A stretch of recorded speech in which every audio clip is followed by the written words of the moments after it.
Hey everyone, this is Nona from thealignlover.com. I have another little style ramble about traveling to beachy places and enjoying a limited travel capsule wardrobe, the joys of hand washing your clothes, the 80-20 principle when it comes to your wardrobe fluff versus things you truly love and adore, and a few things about bikinis, again, because it's almost summer. If my speaking voice is too slow, please play with the playback speed button, and if I sound a little bit tired, blame hay fever. So recently I went on vacation with my partner to Maui. We stayed in Kihei for 8 days, and we packed way too much stuff, and we knew it. So when I was growing up, my family and I, we would always go to beachy vacations, and we'd bring one backpack. Each of us had one backpack. That's it. We'd fit in like weeks worth of clothing and shoes into one JanSport backpack, and if we had to wash something, we'd do a load of laundry, but we would never check in any luggage, and we had like a mini purse, but that's it. Everything fit into one backpack. Now this time when I traveled with my partner, we had one carry-on luggage and one personal item, which was this backpack, and we had way too much stuff, and we knew it, but we still did it just because we wanted to have options. We were planning to go somewhere cold, which is the crater, to watch the sunrise or sunset, but we never did that. So we packed some warmer layers for like absolutely no reason. And then we packed some like nicer clothes in case we wanted to go to a nicer restaurant, which we didn't go to. So I ended up wearing the same 2 tank tops over and over again. So I wore the same like 2 or 3 tank tops over and over again. I had the same 2 pairs of cotton shorts, and then my 3 bikinis that I would wash after wearing and then hang up to dry. I brought 7 bikinis. I only wore 3, and then because in Maui they don't let you use chemical sunscreen, and I really hate mineral sunscreen, I just wore an SPF rash guard or a UPF shirt if I was outside a bunch, and I wore a hat. So that was getting washed a lot. And I wore 2 pairs of shoes. I wore either my sneakers or yoga slings, because flip-flops tend to be, I don't know, you have to like scrunch your toes too much, and then it like ends up hurting my leg or my knees when I walk, especially downhill. So I just use yoga slings. They're great, they're cushy, they stay on your feet, you don't have to like clench your toes together. Highly recommend those. So I only wore 2 pairs of shoes. I bought 5 pairs of shoes. I brought water shoes, which I didn't have to use. I bought my flip-flops just to slide on and off. And then I brought a nice pair of like wedges in case we went somewhere nice, which we didn't, because honestly, poke in Maui is amazing. So we just had poke for dinner like 90% of the time. Happily.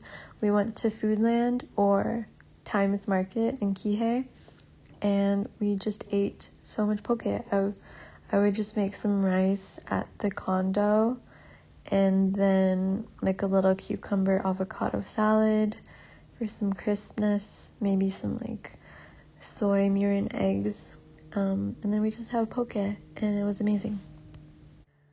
So yeah, I brought way too many clothes, and I should have known, because I was doing the whole like, what if we do something that we don't usually do on vacation, which is like go somewhere kind of nicer and like fancier, which is cool, but it's it takes up a lot of time and energy if you're on vacation, if you have to go home again and then like shower, put on nice clothes, drive somewhere to have dinner. It really takes away a lot of options. Because we were right next to the beach, we literally just walked to the beach. It took 2 minutes. We'd go for a sunset swim and then get dinner. And if we had to give that up for a fancy like restaurant, I don't know, it just didn't seem worth it.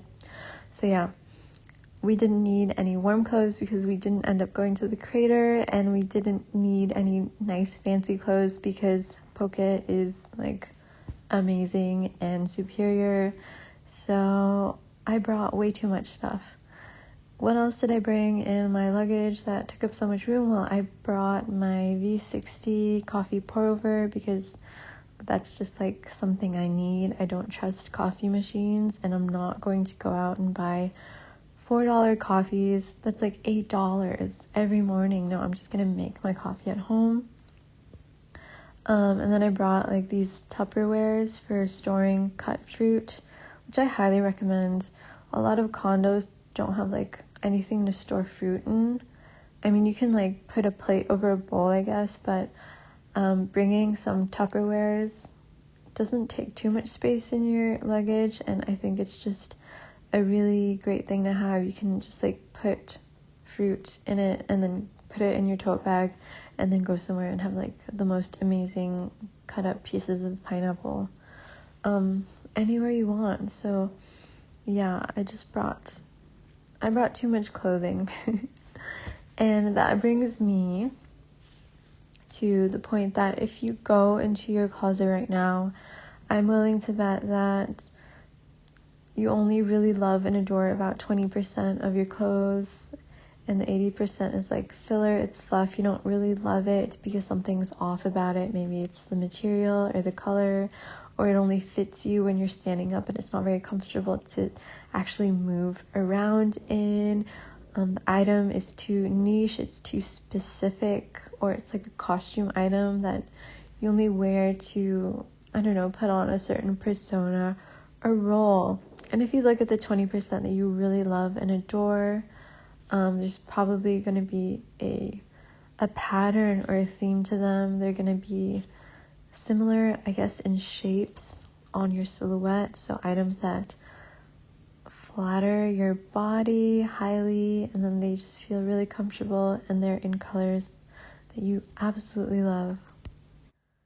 So for me, especially during the warmer months, that is super easy. I just wear the same 2 pairs of cotton shorts. They're like really old Victoria's Secret pink fold over cotton gray shorts, and they're so comfortable. I don't like synthetic items to like live in. I'll wear them if I'm going hiking or if I'm working out, but to like be at home in, I just find it so uncomfortable. I can't like breathe. I feel suffocated. So I have those 2 pairs of shorts, and then I have a bunch of old 100% cotton tank tops from like the early 2000s that I had to thrift because they just don't make that many fully cotton tank tops anymore. When I was growing up, Old Navy and Gap had so many 100% cotton tank tops and t-shirts. I remember going to the Gap outlet when I was 14, and I bought 2 colors of the same kind of like cap sleeve scrunched v-neck t-shirt. They were 100% cotton.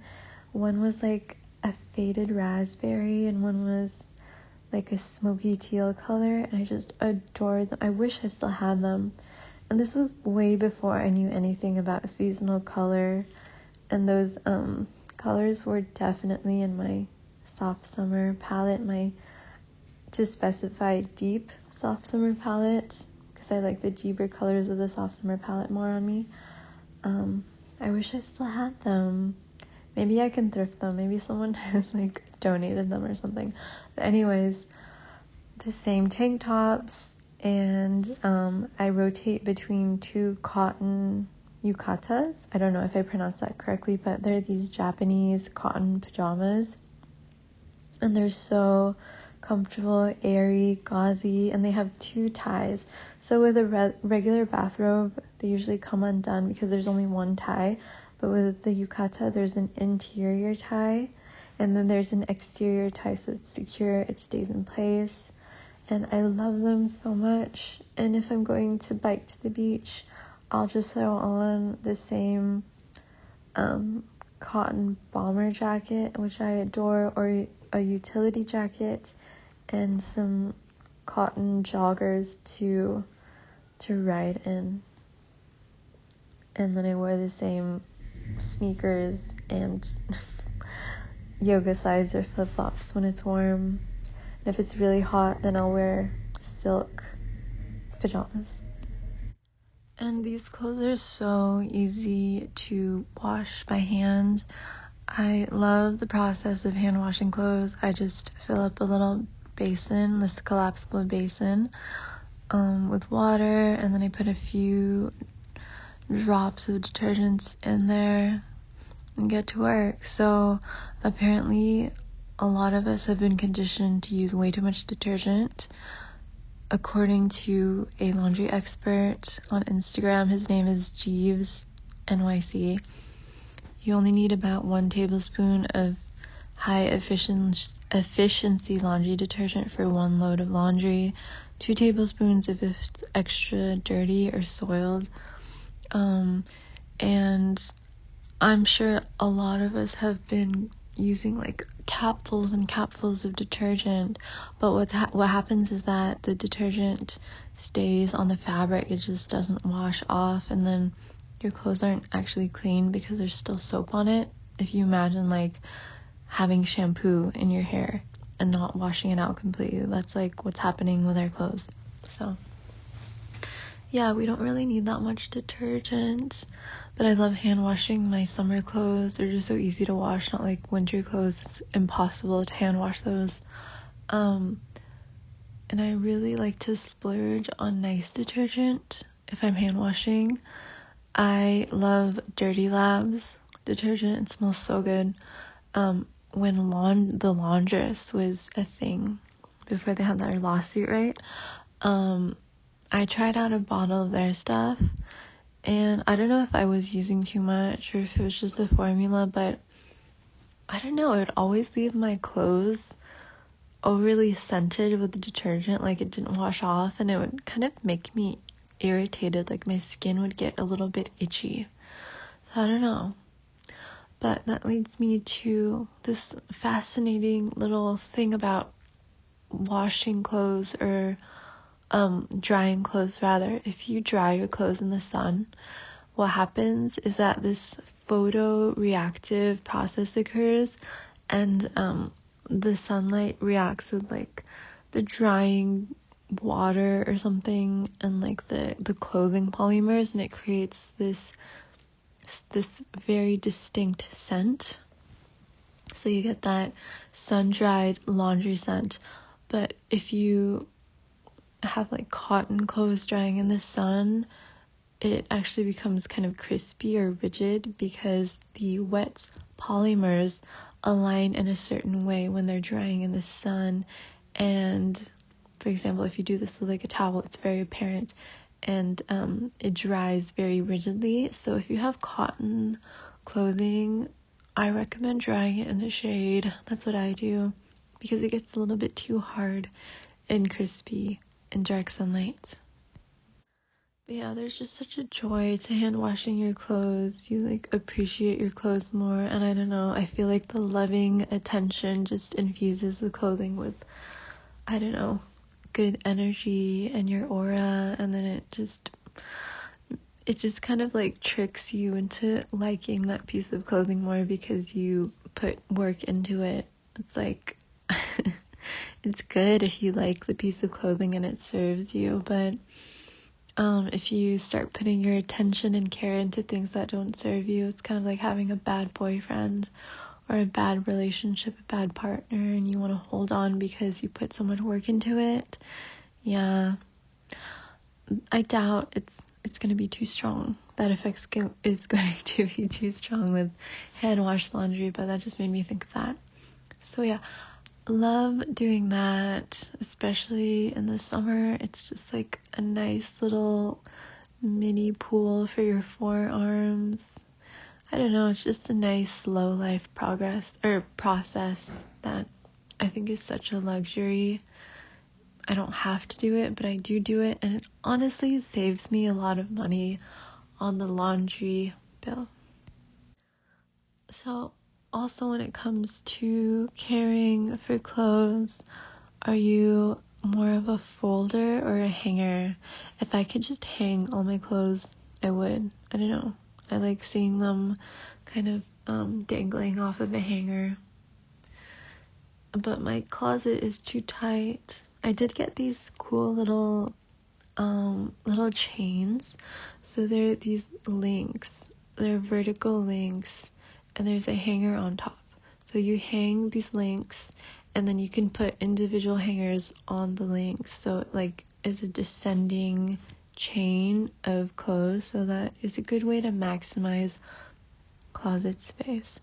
But still, I end up having to fold my clothes. But if I really committed to my 80-20 principle and just letting go of clothes that I don't thoroughly love, I'm sure I would have enough closet space to hang all my clothes. So that's going to be like a tentative project and process. It's hard to let go of clothes that you carefully picked out and selected, but you just have to be honest with yourself and what works for your lifestyle. And if you're still tweaking your lifestyle, this process is a lot harder, but if you have a fairly stable lifestyle that you really like, then it's a lot easier. For me, I work from home. I don't have to wear any like office or professional clothes, thank God. Especially a lot of them are made of polyester, and I hate polyester. I really hate how it feels, and honestly, unless it's really well made, it tends to look really bad because it looks like plastic, and it has that certain like texture or surface that just looks like, I don't know, it just doesn't look like cloth. It doesn't look like fabric. So I'm glad I don't have to ever wear any professional clothing. And then if I'm doing a workout, I'll wear like gym clothes, but most of the time I'll just wear cotton clothes. So that's great. It's nice and convenient. I'm trying to pare down my winter wardrobe. It's so easy for me to get dressed in the summer, but for winter it's a little harder because I get cold so easily, which is not fun. But I did learn this nice trick. So if you get silk insulating layers, they're so amazing. They're low bulk. They're so effective.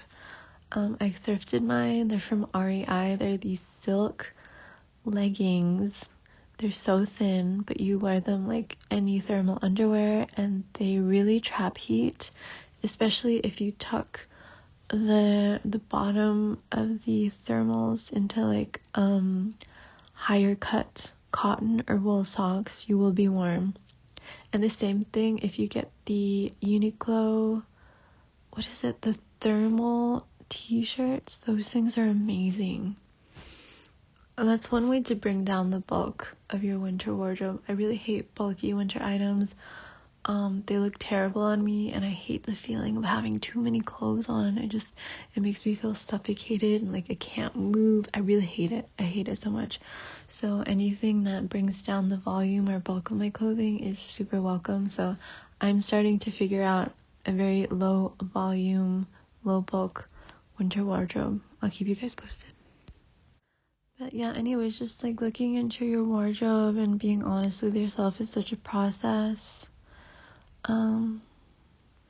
Yeah, especially if you also don't know what colors look good on you, it can be extra hard. Luckily, all my clothes are in my soft summer palette, which is wonderful. So if you need help with seasonal color, feel free to look at my services. And just a little note on seasonal color. If you're going to get into seasonal color, know that you are looking for the colors that look best on you, and just because you are typed into a season doesn't mean all of the colors of some pre-made palette are going to work for you, and that you cannot wear any of the colors on another pre-made palette. Like, pre-made palettes are just probability clouds, just like Kibi body types and the suggestions are probability clouds.